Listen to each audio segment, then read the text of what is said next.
Firstly, welcome to the show officially. Thank you. Thanks for having me.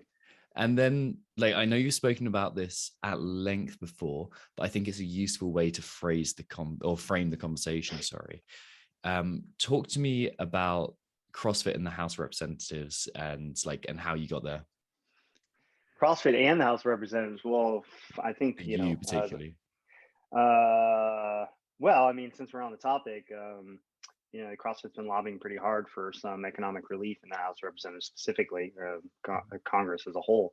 And they just had a nice little article in a Hill rag called The Hill, and they are trying to get some economic relief or specific stimulus program to help put some financial money in the hands of gym owners because they were forced to close basically, while a lot of other industries got targeted being specific economic support for those industries. Those industries are still able to operate, like restaurants, for instance, to be more specific, and they were still able to operate, with limited capacity and other restrictions that were required there, but they were actually able to operate, whereas gyms were closed entirely, some of them for months, but they didn't get any special dispensation. So they've been lobbying pretty hard on that. That's not what you asked, but it was relevant because that just, there was another article that just came out, I think it was yesterday or the day before. But my trip to Congress started in 2008. Well, actually it started in 2007. I think the beginning of 2007. I was still in college, and I applied for an internship. I did a semester out in Washington, D.C., both kind of a companion thing where I was studying in a program and also working about 35 hours a week, 30 hours a week, let's just say, in the U.S. House of Representatives for a member of Congress. And that's where I got my first taste of being in politics professionally and working behind the lawmaking process and getting introduced to that. After I graduated, I did come to Washington, D.C. to seek out a career, to start a career in this. And I got an opportunity beginning of 2009 and kind of started my journey there and made my way through politics for the next 7 years. I didn't always stay. I was in Congress for about just a shade under 5 years. What was your interest and ambition there? Did you have a particular goal? Were you just was it interesting? Was it yeah, I mean, the work was very interesting. It's funny because I'm here in Rome. That's we're doing this interview. I'm actually looking out on the skyline in this general direction. Where I'm looking is actually the American consulate, which is I was next door to it, staying my first night because I didn't have my apartment yet, and so I was in a hotel. And lo and behold, a member of Congress walks through the front door, and I was like, Jerry Connolly. It's like, I know that guy, because he was on a committee that I worked on. It was the House Oversight Government Reform Committee. And I was like, yeah, what a coincidence. A member of Congress who, he doesn't know me, but I know him from seeing him in the halls all the time and seeing committee hearings and stuff. And I was like, hey, Jerry Connolly, wow, why are you in Rome? And so I thought that was kind of funny. But my interest in it started just with my love for politics and kind of the political process of getting things done, I think is an easy way of saying it, which is the art form of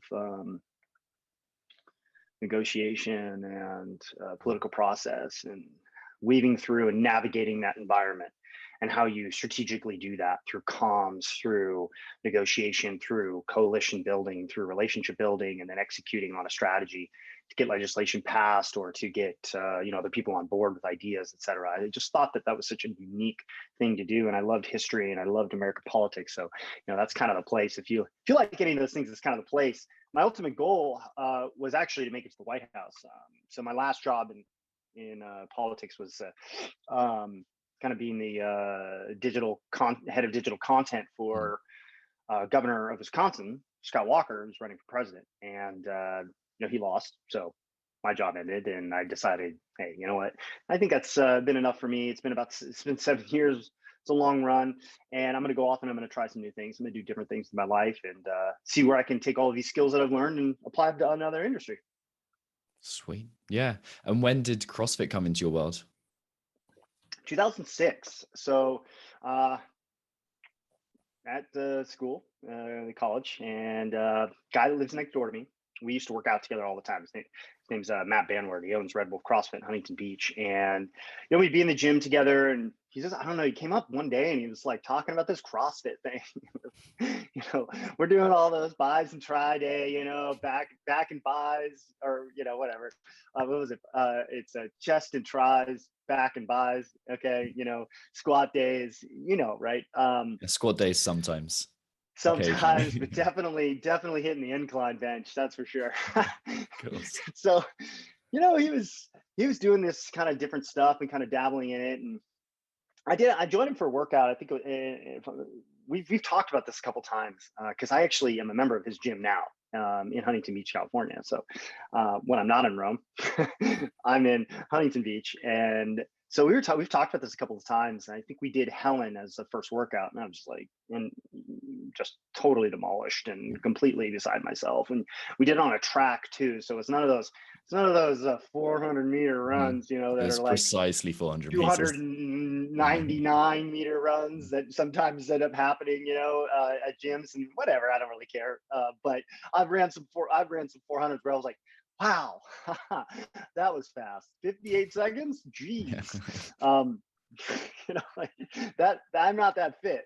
I've never been that fit. So that's when I discovered it. It didn't stick for me. And I just kind of went back and did my own thing. And then a couple of years later, I was in Congress and I was training for a marathon. I saw Matt posting these photos of him competing at sectionals back then. Okay. So first and only year sectionals. And I was like, dude, man, that stuff's cool. I want to do that. And maybe I could supplement my running training with CrossFit, because it's cold in the winter in Washington, D.C. And to train for a marathon, you're taking 6 to 9 months of training. And so that means you're naturally going to go kind of through, you actually train through the winter, and then your run is in the spring, because you don't want to run in the summer. You definitely don't want to do a marathon in the summer, not there. So you have to train through the winter. I was like, oh, this would be great. I can not run all the time, keep my leg strength and do some of the things like that. So I just kind of started butchering and bastardizing CrossFit in the House of Representatives gym, in the basement, sub basement of the Rayburn House office building, in like the corner, like all the CrossFitters back then that didn't go to an affiliate, the gym rejects that were like looking weird doing burpees in the corner and like doing kettlebell swings with a dumbbell. People like, what the heck's that guy doing? So that's where I got my start. That was 2010. And then I joined an affiliate officially in 2012, and made a really great decision in my life to do that and get the instruction and the training that eventually turned me into a much better, much more competent, a stronger mover, and ultimately helped build the knowledge base. I had the passion, I had the desire, I clearly had the dedication to keep going through this, but I was really just kind of a terrible athlete who was extremely excited about burpees and whatever I was doing with the barbell that probably wasn't supposed to look like that. And then I got some instruction and I loved it. And I've been in an affiliate ever since. Sweet. Yeah, there's nothing like that naivety when you get into it and you're just like, yes, this is everything. You're like, this is a thruster. You're like, that's a quarter squat press. Yeah, and barely a press. Barely. It's like a yeah. It's kind of like a push press for us now. Yeah, my first workout ever was Fran, and it was like some horrendous front squats, and like took me like 17 minutes with like a 30-kilo bar. I've told the story but on the podcast before, so I'm not going to bore everyone else, but it was horrendous and just awful. Okay, yeah. So that's not 75 Rx, but that's a lot to do. Yeah, it was ridiculous. It was a stupid timer. Yeah, it was a stupid thing to do. It was How'd like, your wrists feel? Garbage? Not good. Like they were like snap in half. Yeah, they still do often. I couldn't do a thruster when I first started CrossFit. I did not have the requisite mobility to like execute a proper thruster to death. I think I was young enough and had such a lack of musculature that my body would go into positions that it wouldn't go into now if I hadn't trained. So it was kind of lucky. Yeah. That was not my journey. That is not my story. Yeah. I'm at that point where mobility is now a thing. And it's like, oh, okay. I see the importance of it really. I knew it was important, but now it is. So how does that like interest in CrossFit, that passion become really a central point of your life and turn into a business and really form a central foundation of who you are, I suppose? Yeah. CrossFit does become, I think, for many of us, a part of our life where it's not really like a conscious choice any longer. Like, you are a CrossFitter, right? That's what a lot of us say. That's sort of a genericized term, but to us, it's kind of like an identity. And that's something we've known for a long time, and that people who are outsiders looking in are like, okay, they're special and they're a unique breed. But we do absorb this identity and develop this for ourselves. And I think that once you kind of go down that journey and you get to that 4, 5, and 6 year mark, you're kind of in for life. Mm-hmm. And I was in comms. That's what was my profession, come from comms. And so the natural direction of what I was skilled at was in communicating, was in writing, was in doing, and I did a lot of social media because that was a new way of communicating as I was coming up in politics. So 2009, it's kind of like the Facebook election, and now that was part of my job, was to communicate congressmen's or candidates' policies and ideas to the world digitally, and that was my role.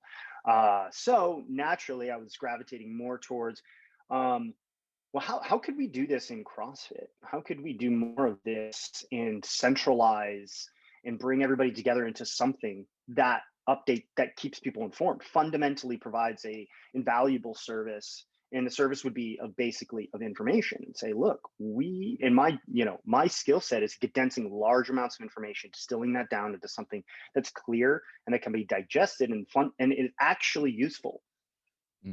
Sorry, I'm going to interrupt there. Yeah. Why was that so important to you? Like, why was it important that people had such a kind of a unified source of information?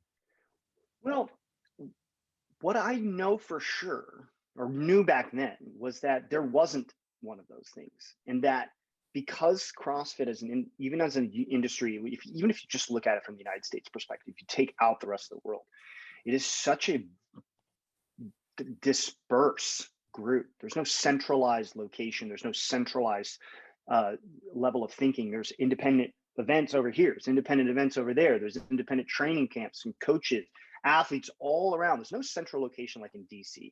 And I wanted to bring everybody together and say, guys, you're doing something cool. You're doing something cool. That's a trend. That thing is happening. This coach is now coaching this athlete. Where are you going to find that information? If you want to be plugged in, and as CrossFitters, like, we're pretty crazy about our CrossFit stuff, right? And I was like, there is a need for everybody that matters in this industry to be fundamentally informed, because it's going to change their decision-making process, because they know, oh, hey, by the way, such and such event that we kind of overlap on a little bit just announced our qualifying dates, and those qualifying dates are the dates that we're considering. Maybe we're going to consider changing that. Well, that's an educated decision. How many affiliates are in your country? Educated decision. That actually changes whether or not you think that the market is saturated or not. If FitAid decides that it wants to move into Europe, it might be curious to know how many affiliates there are in there, because they drive an immense amount of their revenue through B2B and business to business, and selling their products directly to consumers through affiliates. So don't you think they'd want to know that information? Where are they going to get it? Mm-hmm. That's an informed decision. That is information that informs your decision, allows you to do your job better or make better decisions, or just be in the know. And so that's how I approached it. And I was very different at the beginning, because I didn't know all these people yet, right? I was just kind of this guy that was just surfing the web and just kind of going, all right, I can put all this stuff together if I pay really close attention. And then started emailing people. It's like, hey, you know about anything about this? And you know anything about this? And do that. And if you email everybody, eventually someone's going to respond and tell you what's going on. And then if 3 or 4 people tell you the same thing, well, now you have a storyline. And so it was kind of hairy-carry, helter-skelter at the beginning. And I wasn't an authority on what was really happening. I had to get really plugged in, and that took years to get there. Yeah. So here we are. Sweet. So thinking back to those, I suppose, the early days, the first few years, what moments and memories stand out to you? Oh, man. Most people don't know this unless they've heard me say it before. And even if they read back then, they probably don't remember. I used to publish 7 days a week. Just crazy. Absolutely crazy. And then I was talking to a friend, and he's like, yo, and he was a guy I used to work with. His name's Kurt Bardella, and phenomenal communicator. And he's like, dude, you got to move to 5. It's like, there's no way you got the steam for this, or the staff. I was like, yeah, you're right. So that was an early decision that that was smart and accurate. And it wasn't till a lot later that we moved to 6. It's kind of producing a Saturday edition. And it's funny that we're talking about this now because we've just moved back to 5. And I think 5 was always the right number of days to deliver, because this industry is not that big. It's big, but not that big. It's not so big that people need, in that there's a whole thriving ecosystem that's executing 7 days a week. You want to go to the NBA, fine. If you want to go to MLS, fine. There's games playing on the weekend for like 5 months. Sure, cool, whatever. But like, we're the paper of record for CrossFit, and we just don't have the staff to be able to accommodate like 7 days a week for 52 weeks of the year and just absolutely crush. There's no rest in that. And we did that for a long time at 6, and it kind of wore us a little bit thin. And I think it was a balance. And so when looking at the balance and looking at my own capacity, I was like, 5 was good because we got a day where essentially it was chill.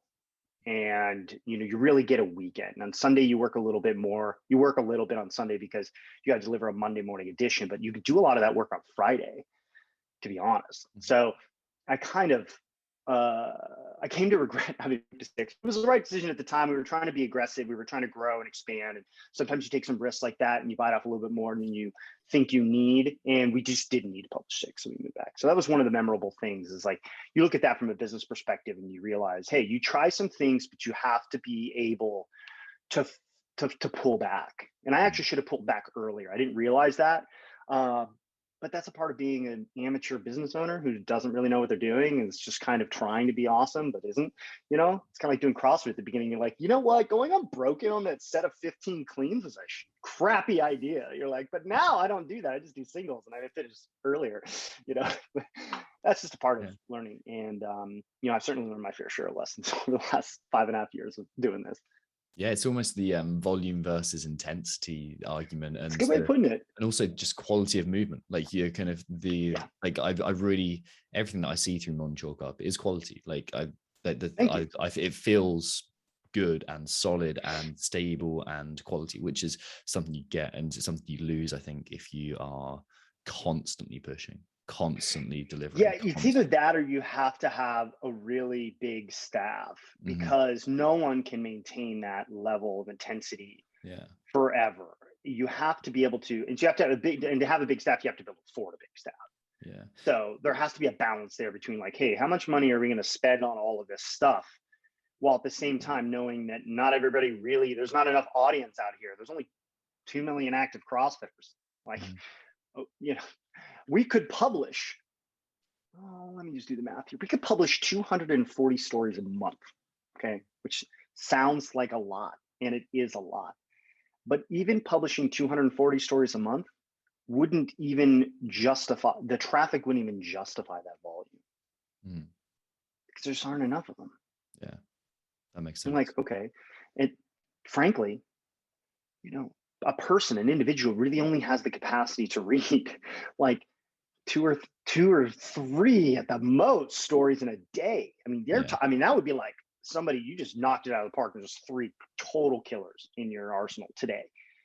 But asking them to do that every day of the week or 5 days a week is like crazy. Like, so 3 stories a day, 5 days a week, 15 stories a week. Do you read 15 CrossFit stories a week completely? Afraid not.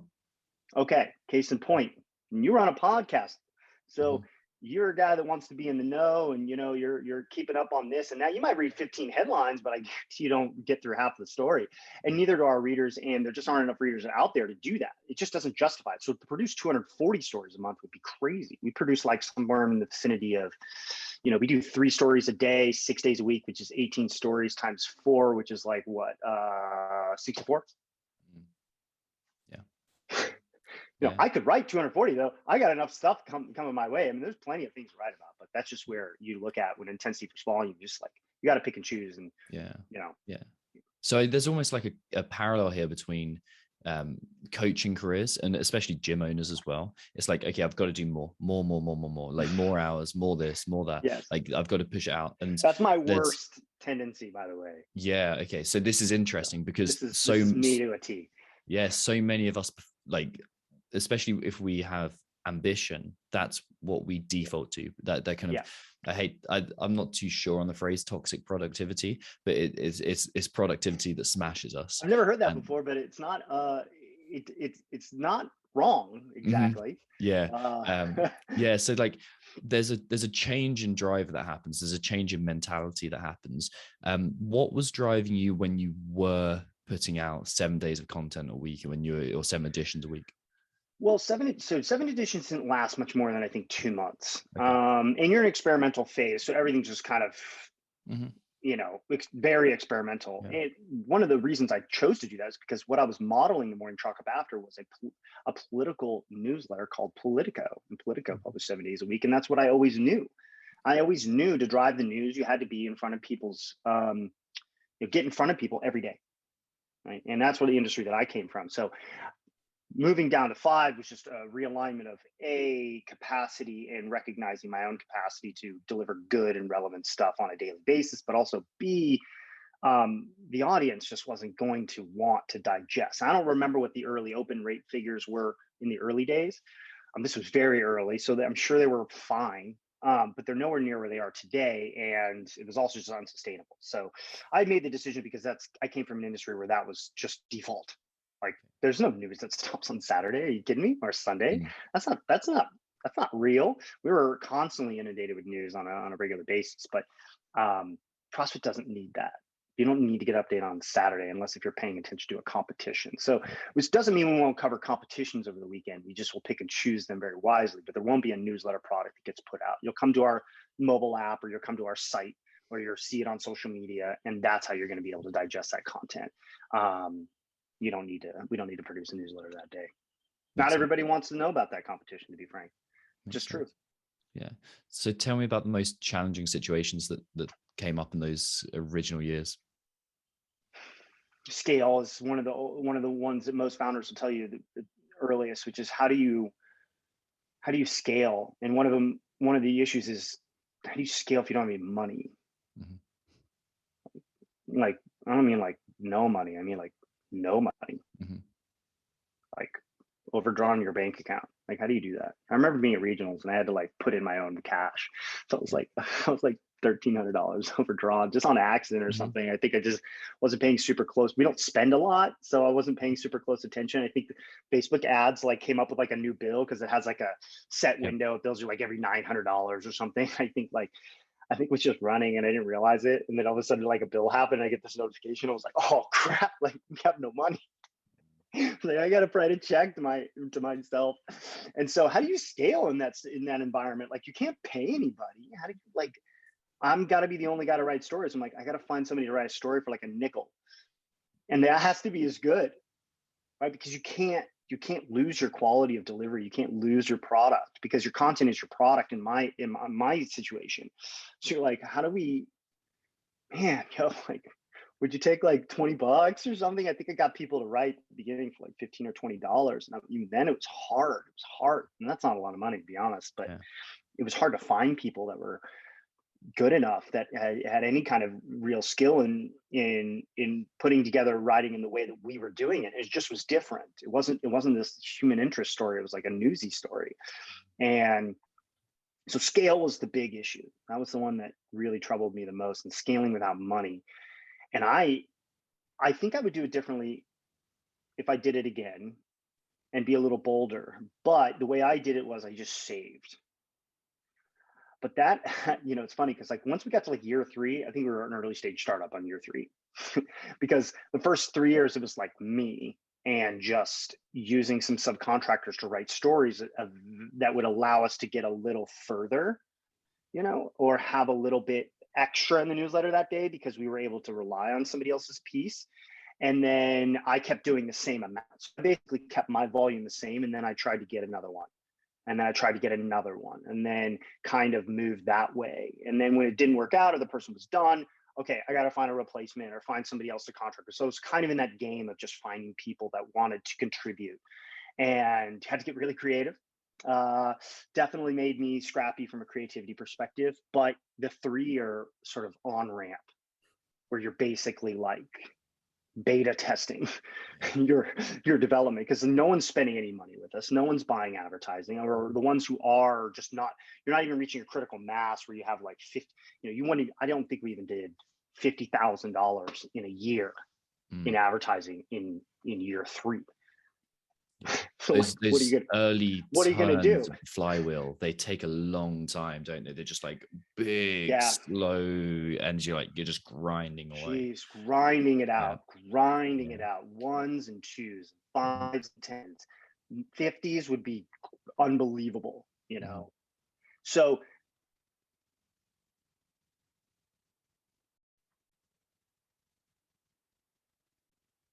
I gotta approach it differently. I might take out a loan.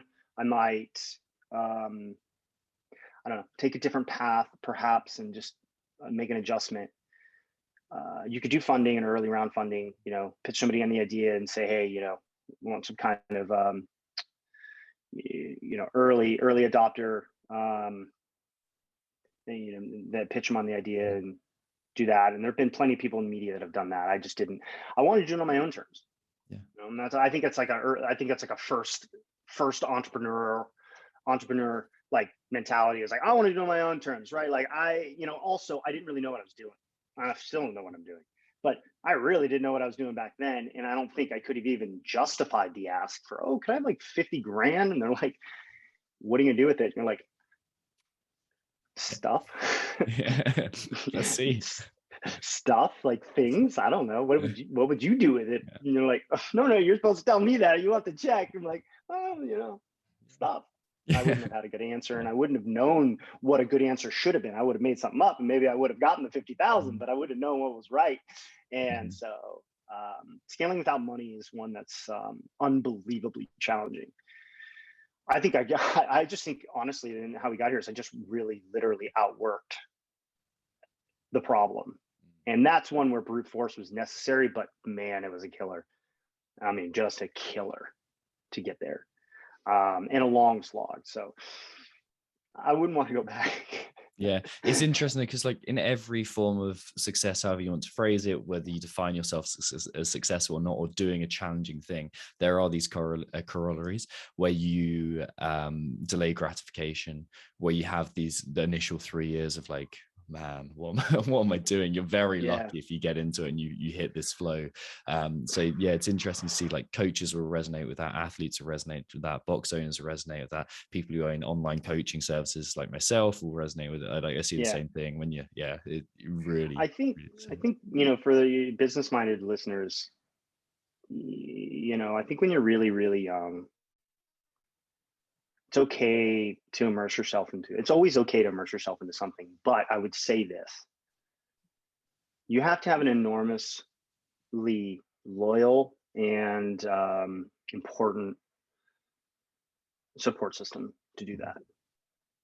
And I also think it's really important to set timeframes and goals for success and failure. You should let yourself fail. You should recognize when you can no longer do the job. It's not failure to walk away. Now, you may be able to say, look, we weren't successful, but not everything in the world is successful. It's not just, you can't work for 90 years. You can't work for 30 years and make something successful. In fact, you can just make it worse, or you can just be the same for 30 years. It's not a guaranteed upward trajectory to what you're doing. I think I should have, and I gave up a lot to get there. Like pretty much everything in my life was centered around morning chalk up. There was nothing left. You couldn't be more dedicated to a project. Think of, like, not because I'm comparing myself to Elon Musk, but think of Elon Musk sleeping on his couch in his office for like 18 months, working 16-hour days, 7 days a week, and saying yes to every opportunity because he was fundamentally fully committed to being successful. And that's called outworking a problem with effort and energy. Some people will get there. Thomas Edison got there. Elon Musk got there, and that's crazy. And sometimes you can do that, but I think for any young entrepreneur, they have to have a great support system to do that. Yeah. I did a lot of that stuff on my own, which fundamentally just buried my head down and going forward and boring through each problem and saying, we're going to tackle it. We're going to tackle it. We're going to tackle it. We're never going to give up. We're never going to give up, and we're never going to back down. That takes a monstrous toll on your personal life over a long period of time. And I think that people don't recognize that. And that's the one thing I didn't realize about entrepreneurship, is that you actually marry your company in a real way. Like, marry your company Even and forget legally. the honeymoon.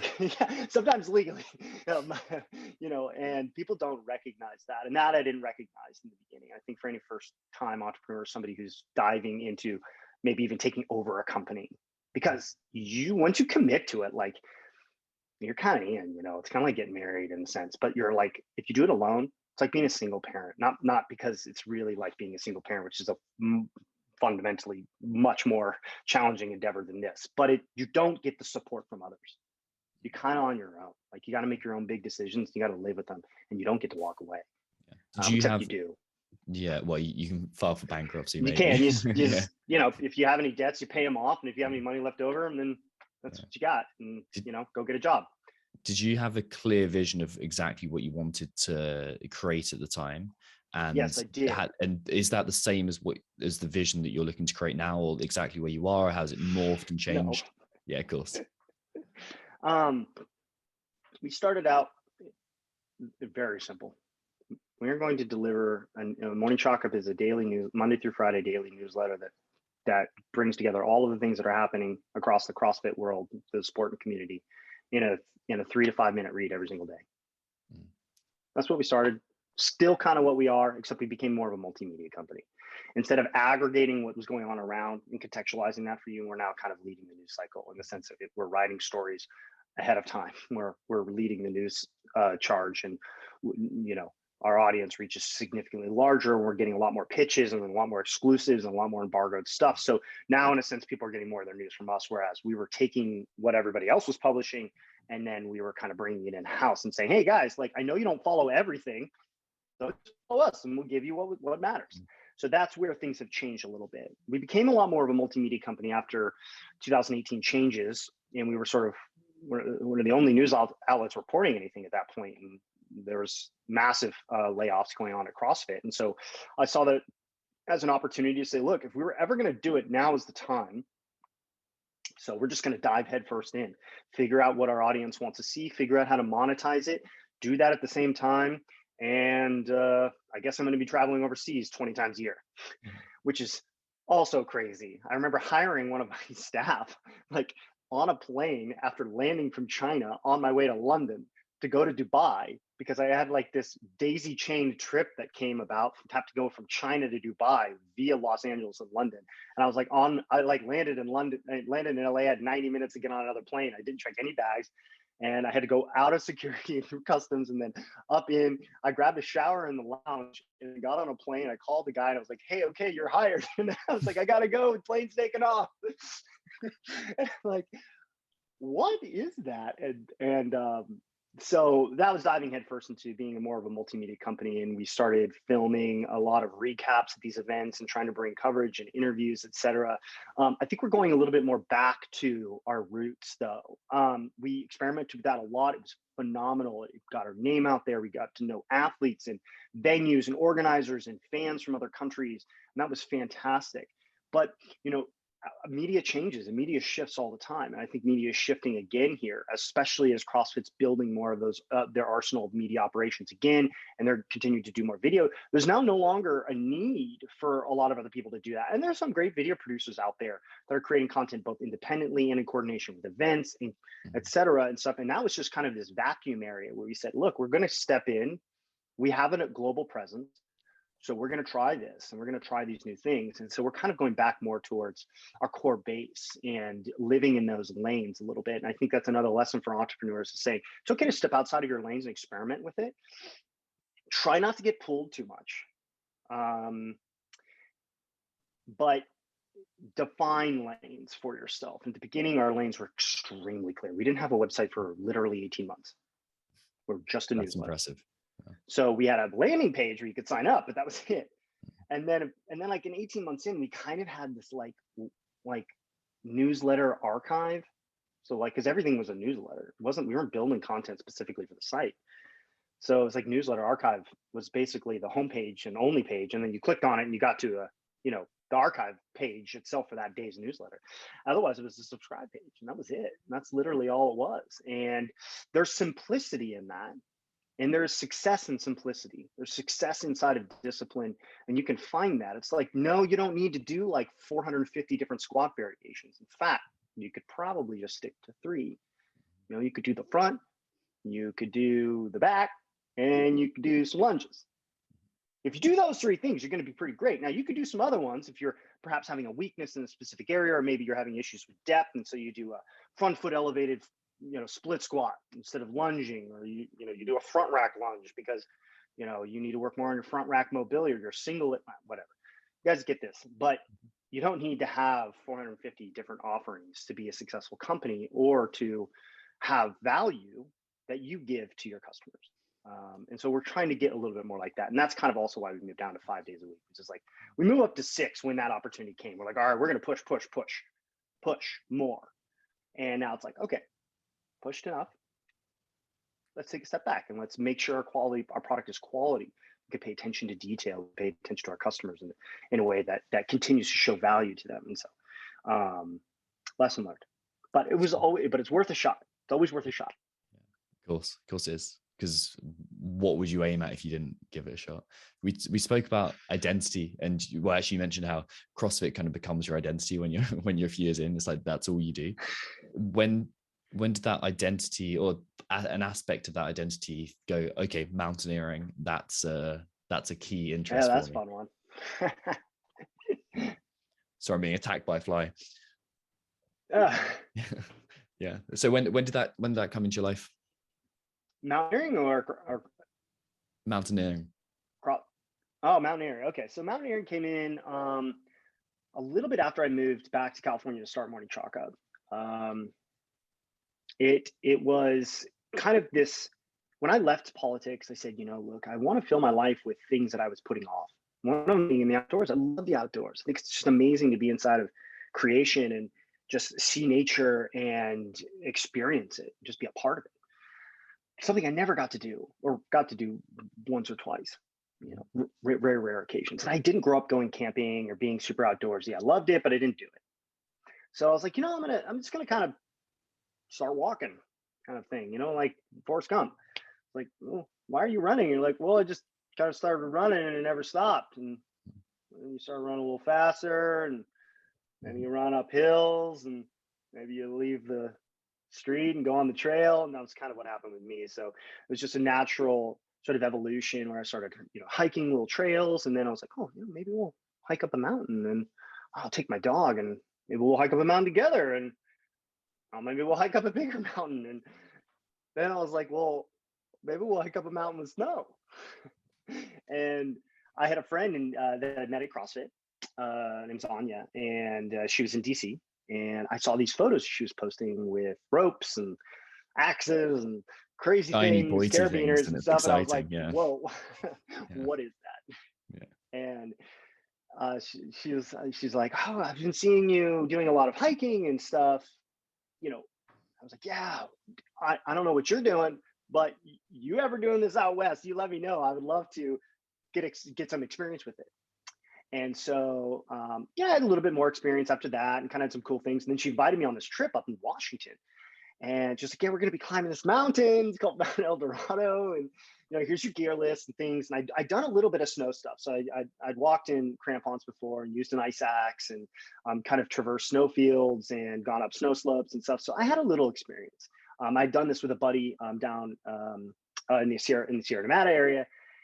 And so I was kind of like, I wasn't a complete amateur, but I was not super familiar, and I'd never been on a glacier before. So it's like, okay. So anyway, so go do this trip, and I'm like, wow, that was cool. What was the thing that was so good about it? What was meaningful for you? So yeah, I get this question a lot. It's like, why do you climb? It's a natural question, because you're doing some crazy stuff now. Like, why do you do that? Like, thrilled, use like adrenaline. I'm like, no, that's not what it's about. It's like, there's a couple things. Number one, every time I wake up, the view that I see is earned. Mm-hmm. It's not given. I think I saw that on a t-shirt somewhere, but I'm commandeering it for my own purposes. So it's earned.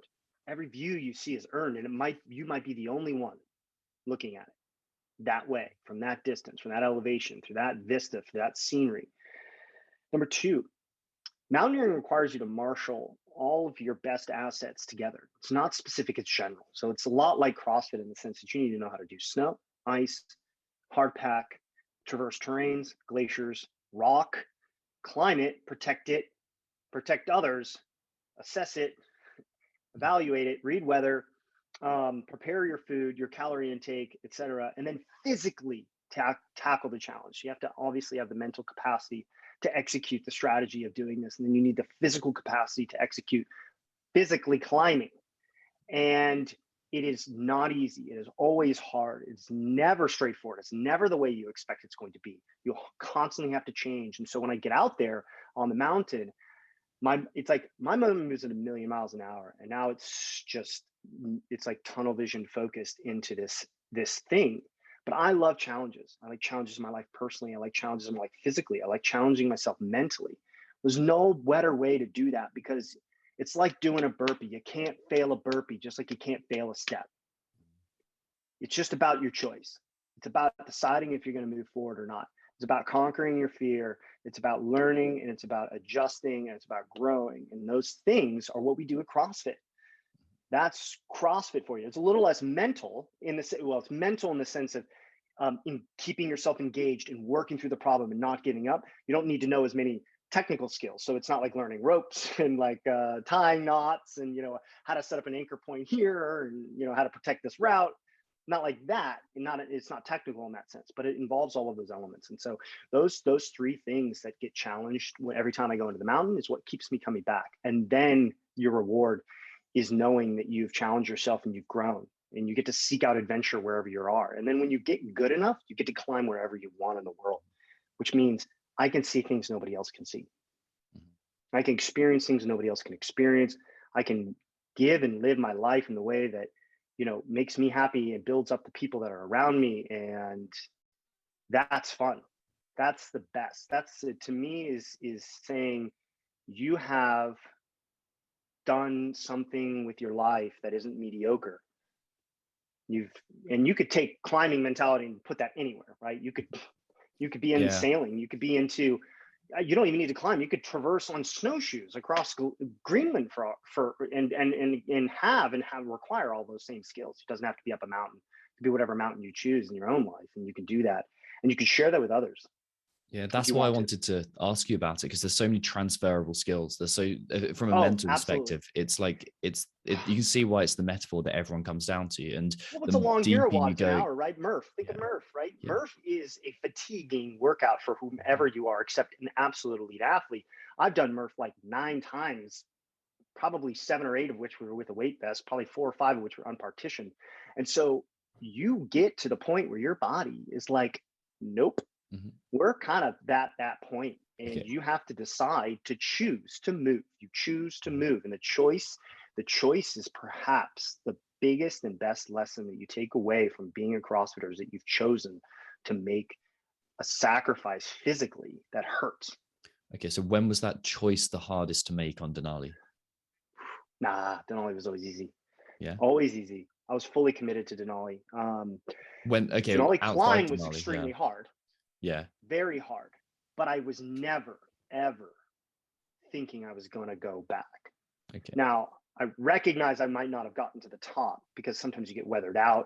Mm-hmm. You are in an unsafe environment. You have to make a smart choice. You can't make an emotional decision there. So that wouldn't have been failure. That would have just been, sometimes it doesn't happen for you, right? It's just that in mountaineering, you have to accept that the summit may not be achievable today safely. So that's not failure, but I was never turning back. I was never in too much pain to be able to walk, or I was unwilling, because I had climbed 13 mountains before that. Mm-hmm. And I had gone through that. Now, if this was like your 3rd mountain, I can't even imagine what you'd be feeling, because it's like brutal physically. And if you haven't trained like I was training, the physical element wasn't actually that bad. There were some times it was really, really, really tough, but I knew I could do it, because I'd been through this, and I'd gone through mountains where it was tough, it was burning, it was physical. I do tell you though, climbing Mount Shasta, I wasn't in great shape when I came into that climb. I wanted to quit more than any other mountain I've ever climbed in my entire life. Okay, at what point? What was happening then? So we'd had like a lot of snow dumped in, and we had to climb up this like,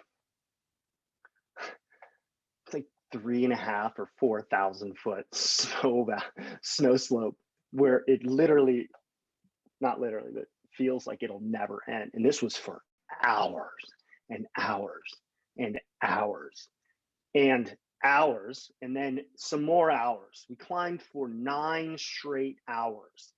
We had to ascend 5,000 vertical feet, which if anybody does mountaineering, that is a monster summit day. Wait, is that right? 5. Yeah, 9 to 14, 14.1. You're like 5,000 vertical feet in one day. It's not like going from 0 to 5 or from 3 to 8. It's going from 9,000 to 14,000. So you're crossing this massive oxygen threshold, which is like 10.5, 11,000 feet. That's kind of one. It just depends on how you're feeling that day. But like 13 is like a big one where you're like, yeah, like I'm definitely feeling a little hypoxic. My heart rate's through the roof. Oh, and by the way, I've been climbing for 4 or 5 hours. The ascent alone took us 9, and then we had to go back down 7,000 feet. But it was right around like 3,000 up that I was just like, we were taking turns climbing, and everybody was post-holing, like sometimes up to your waist with steep grade. So post-holing it for everyone is smashing through the top layer of snow and yeah, smashing through the top layer. So basically it's kind of like wading through water up to your like mid-thigh. It's kind of what it is. So imagine you like stepping up through the water instead of stepping through the water. So you're like trying to like create a new step, but that requires you to like lift your leg up like 2.5 feet with snowshoes on and a backpack in the snow, in the dark, forever. Like at 10,500 feet. Yeah, right. You're like at 10,500 feet, 11,000 feet, at 12,000 feet, at 13,000 feet. I think we got a little break at like 13.1 or 13.2 because it kind of like crusted up at that point. And it was just really deep snow. And it was like, man, mentally, I'm broke. I mean, I don't actually know. I like collapse on the summit.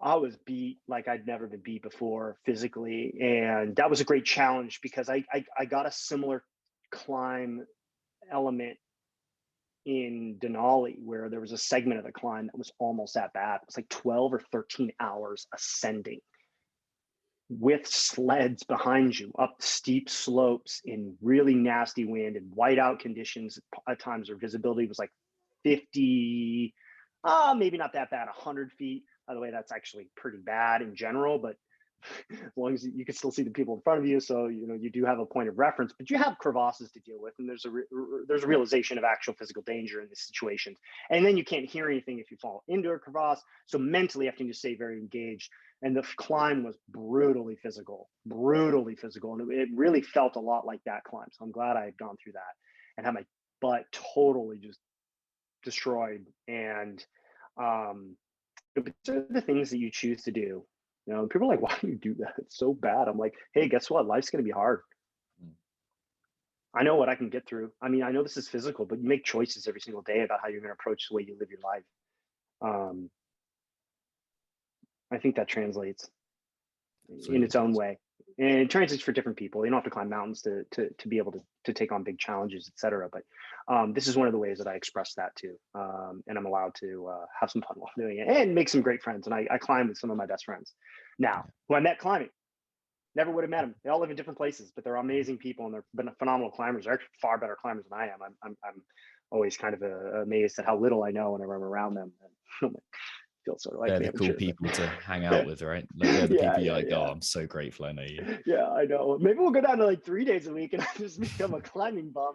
You know, like, sweet, man, I got like 4 days to climb. I can summit everything in the PNW if I have 4 days at a time and then just come back and just type for like 3 days and then go back out in the wild. Well, that's the new way to be a climbing bum as well. Create a super successful business, buy a $100,000 sprinter, convert it and live out that, and then live the dream.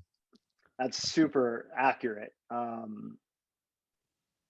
Yeah, a lot of people. I do know some folks that have been leaning more into that direction, trying to digitize their work life, and find reoccurring revenue streams that allow them to do that. And you also downsize your life a lot, so you're not paying for a big mortgage or something like that. Yeah, you have a loan on your Sprinter, or maybe you piece it together and get it for 40 or 50,000 all deck, and including the repairs and the upgrades that you've made. But your climbing gear is kind of your climbing gear. That's kind of your home now, and so you can live a little bit more of a modest lifestyle. You're paying for gas, and you're cooking your own food, and you're not like shelling out for as much energy costs or other things, and a lot of clothing. You kind of live a little bit more simple. So I know some folks that are heading in that direction. I know a couple of climbers that actually do that, and they're really cool people, and they're people I've learned some great climbing skills from as I've broadened my network inside the climbing community. There's like professional guides, professional climbers who guide for money, really, because they love it, and they love climbing, and they like teaching it to other people, but they're really professional climbers that like guide so that they can continue to keep on their skills, which is great. Teaching others makes you better, so that's a thing. And then 3, because affords them an opportunity to do the thing that they love and they're passionate about. And these guys are going to be lifelong climbers. Like that's what they want to do. They're in this for life. It's a difficult one though, because I suppose the only hindrance with guiding, is finding a client who wants to hit the objective that you're interested in, rather than just like the entry level. It must be. You have to be a lot more like you can't guide selfishly. In fact, I think those that do take up that role like learn that pretty quickly. Is and at least the ones that I know, I mean, they're there for the client, not for themselves. Like even if they've never been up to the top of that peak, it's really, they're really being hired by the client and stuff. Now it's a group decision for everything that goes on, and safety is a major concern for all guides that have a group of climbers under it. But they're really there to serve the clients and not their own, ambitions to the summit. That would be sort of irresponsible to be pushing a group that perhaps it wasn't prepared physically or wasn't up to the challenge for one of a million different reasons. That would be sort of a more irresponsible thing. I'm sure that happens. I've actually never been on a guided climb, but I've been around lots of guided climbs, and I know some guides, and then they're really there to serve their clients and hope to offer them the best chance of success with their knowledge and with their experience, and that's where they come into play, is knowing what to do and when to do it, and how to keep everybody safe and having a good time too, even if you are scared a little out of your mind, but this happens. Sometimes. I know I've been there. You're like up like a 45-degree snow pitch. You're like, oh my God, this is awful. It's like I'm on a snow slide down 1,000 feet. Okay, so here's something that transfers. Like, I know you're tight on time, but let me hit on this quickly and just see whether there's anything that transfers to the average athlete as well. That fear, that moment of like when you're on a knife edge ridge, or it's very exposed, or there's something happening. I know that. What is your thought process like, or can you take us back to a moment when you were experiencing that and describe how you went through those steps? Yeah, so the first time I climbed, the first real summit I did was El Dorado, which is it's a shark's fin summit. So for those that don't know what that is, it kind of looks like a dorsal fin, and it's not very wide. This one was maybe sumo deadlift high pull width. Good, about the width reference. Of a barbell. Nice. Like the width, it's like the width of a barbell plates, the plate section, so the knuckles. So not quite, it's a little longer than sumo deadlift. And it's like this on both sides. So it's kind of like this, and it's like a shark fin, and it goes up like this till the top. I was on this rope team with 2 others, and they're like, before we started going up, they're like, hey, if one of us falls, we got to jump off on the other side. Jesus Christ. Like, you got to be freaking kidding me. I'm like, that's like 70-degree drop. Like, it's like a 60-70-degree angle. And like, jump onto the other side. Oh my gosh. And the wind's blowing a little bit. It's not crazy, but it's blowing enough. And certainly from an amateur, it's blowing plenty, to make you nervous. Turned out to be totally fine. But as I was going up the thing, I was like, I mean, I saw this video later on of it. I'm like jamming my ice axe in here. Like instead, more like it's usually more like you kind of like gingerly poke and you just keep it to make sure you're having support and you're keeping balance. And that if you one foot were to slip, you'd have that second point of contact there on the snow, so that you're not just one foot and one foot slips and you're like, oh, I'm out of balance. This is like keeping you steady. I was like Gandalf, like you shall not pass, like. So I'm just like decimating this ice, like Gimli going to war against some orcs and stuff. Like I was just completely scared out of my mind. It turned out it was totally fine, but that was a growing experience. The next time I climbed, I was climbing this really kind of aggressive, and I still like think back to it. I'm a little nervous about it, even if I think about climbing it again. It was Mount Whitney's Mountaineers route. It was in December. And for those that are unaware, it's cold at 14,000 feet in December in California. It was late December. It was like December 20th. So right before Christmas. and this is like snowshoot's like 45 degrees and it's hard pack. And the run out on it drops to 2,000 feet off a cliff.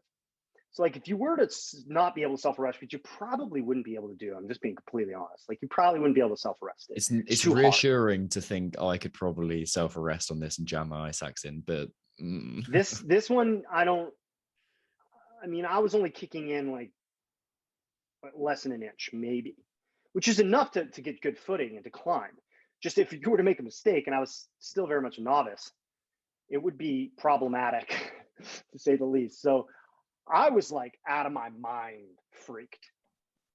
I mean, just like all the dangers, the spidey signals are going on all over your brain. And you're like, this is totally messed up. Like, really could die. I mean, I'm not in this situation where I'm gonna die, but if something bad were to happen and a mistake were to happen, or God forbid, a rock were to come loose and causes you to lose your balance, that's a real actual concern. And so this wind is whipping up at like 40 miles an hour. It's like sand. It's like the snow is like hard, so it's like sand blowing into your face. There's like snow everywhere and ice on my face, on my beard. I'm like, I want to get out of here. Like, I want my mom. I want to go home. This sucks. And I was with Jerome, another climber, Jerome, and he was like, he talked me through it and stuff, and then he helped me through this. Like, there was this portion, it was like a small little ice step, which again is like, well, that's ice. It's blue. This is even worse now, and helped me through it, and I was able to be successful and stuff. And since then, I've actually become a much more strong climber mentally. But it's tough. Mountaineering can be very challenging, and those are the mental elements to it, which is very little physical. It's technical. So as long as you have the technical skills, you have to make a decision about whether or not to do it. And that's just part of mountaineering, I think. And those who do find success and are able to overcome those challenges, I think as adults, we don't challenge ourselves very often anymore mentally. Not like that. Not like when we were kids, where we did something and, coach or somebody else is cheering us on and telling us, no, you can't give up. You can't give up. You can't give up. And you don't give up. And you're like, man, I didn't give up. And I did something that was great. And I'm proud of myself. And my parents are proud of me, or my family's proud of me, or my community, or my friends, etc. And you do something. If you don't win it, it's not about that. And I think as adults, and that's one of the things that people are finding so rewarding about CrossFit is that element. So this is similar to that in that regard. But in general, in society, I don't think we challenge ourselves a lot in that kind of way mentally to break through barriers. We're kind of done with that. We're like, hey, I already made it through college. Like, that was hard enough. Like, I guess your next big challenge would be children, but it's not the same kind of thing. It's obviously has its challenges, significant ones, and rewards, but it's not the same kind of thing. Breaking through mental barriers about being scared out of your mind and deciding, what, I'm going to walk the plank and figure it out. I'm going to take a risk physically, and those are cool. So yeah, it's a perfect example of exposure therapy as well, where you find your limit and then you're like, okay, I'm going to go slightly beyond where that limit is, not so far that I freak out and I can't act. You're like shaking and just like completely like, oh my God. Like, that's kind of like maybe that could be dangerous actually, in fact, and exactly. you have to do that with people that you trust. If you're going to do this in an environment where you could physically get harmed or maimed, I think you have to do that with people you trust. Yeah. And I did trust that. And I did trust Jerome, and I trusted Igor. We were climbing. It's funny because Igor will be here on Tuesday and Jerome will be here in a couple of weeks, which is kind of cool that they're going to come visit all the way out here. And those are two guys I climb with pretty regularly that just so happen to be able to make a trip over to Rome. And, a lot of people do this with like ice baths. And I think that's a good application there, which is mentally, it's very, very painful physically. And it's actually, you feel like 15 or 20 seconds is a long time for those who haven't trained themselves mentally to shut off and do that. I think that's another example. It's like, they have to climb up mountains to train yourself. Like you could sit in an ice bath for 5 minutes at a really cold ice bath is like, that will take you a time to work up to. You weren't just going to like get there. I mean, maybe life or death, that's one thing, but doing this after a workout and getting into a bathtub that's like literally 36, 38 degrees takes a lot of mental capacity to turn those pain receptors off and make a decision, make a choice that you're going to ignore it and you're going to move forward.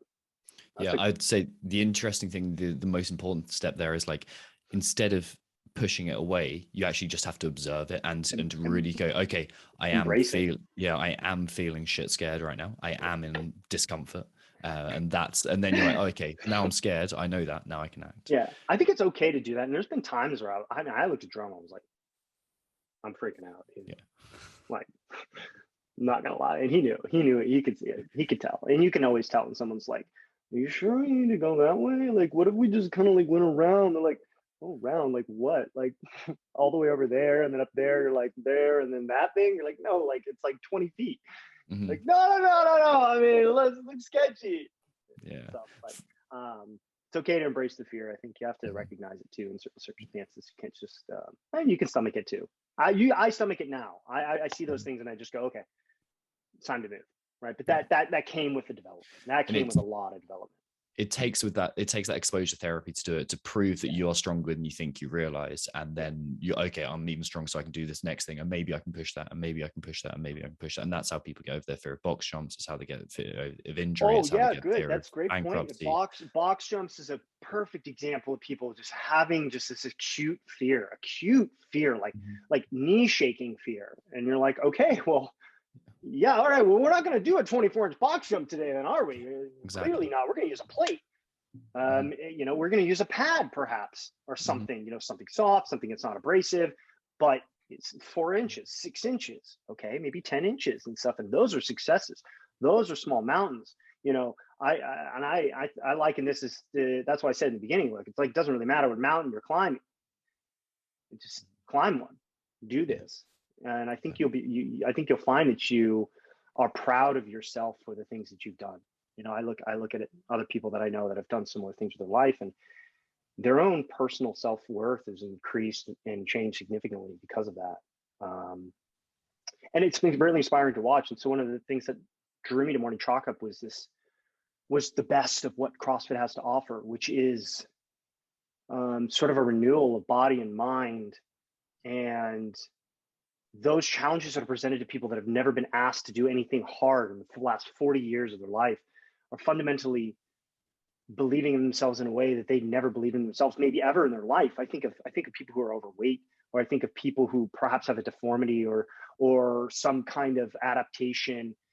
They've been laughed out of everything in their life. They weren't just picked last on the basketball team, right? In recess. They weren't even allowed to play. If they wanted to lift weights, I think of like women who wanted to lift weights or something, or maybe they were interested in it. It was kind of like Victorian society. It was like, no, man, this is a man's thing. And like, well, okay, but look at CrossFit now. Look what CrossFit's teaching people to believe in for themselves. Like, think of all the overweight people that walked into a gym that walked out crying. How many times did they do that before they stopped? And now they're coming in and they're crying when they leave because of joy.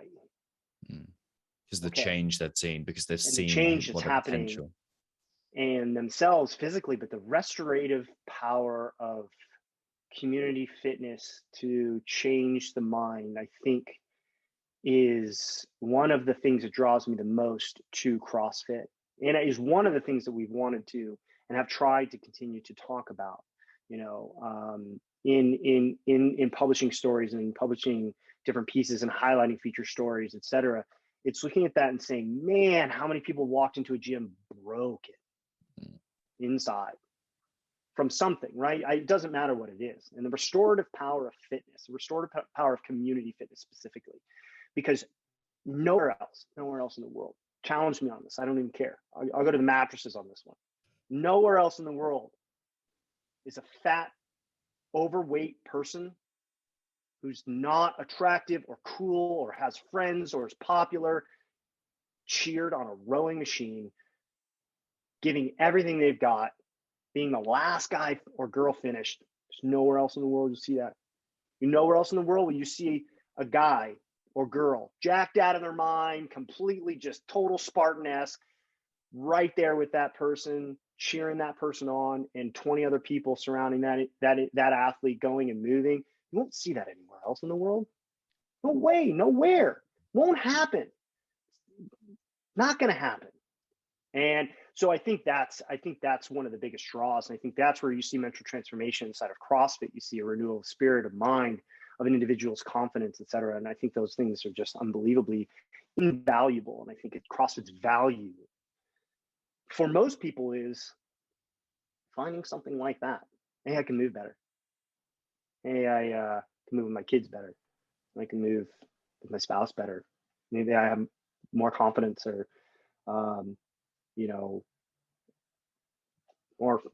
more mental capacity and overcoming challenges in my own life and to do that. And so I think that's really what CrossFit makes CrossFit so special, because it does actually make you move better and it does make you healthier, while also does all those other things at the same time. And it never stops doing it, because as long as you show up, as long as you decide to commit, as long as you're there, as long as you don't fail a burpee, which is impossible, then you're going to keep getting that. You're going to keep getting that, and you're going to keep getting stronger in all the other intangible ways of strength. And also obviously in strength too. But that's not always the goal, right? You don't need a PR every month. But I think you become a better version of yourself the longer that you do it. And the longer you do it, the more other people you want to help along the way, and the more people you want to bring into that journey with you, even for themselves, not just for you and for your own company, but for themselves. Exactly. I think that's the place to end, dude. I think that's it. One final question to wrap things up. Actually, two. First one, what do you do on a regular basis aside from getting outdoors that puts you in the right mental space or that looks after your mental health? Well, CrossFit's huge for me. I can't be good in life without physically pushing myself. It makes me feel physically better. And I think it's for a lot of people, especially I'm sure a lot of your listeners. So I do that. I have to read.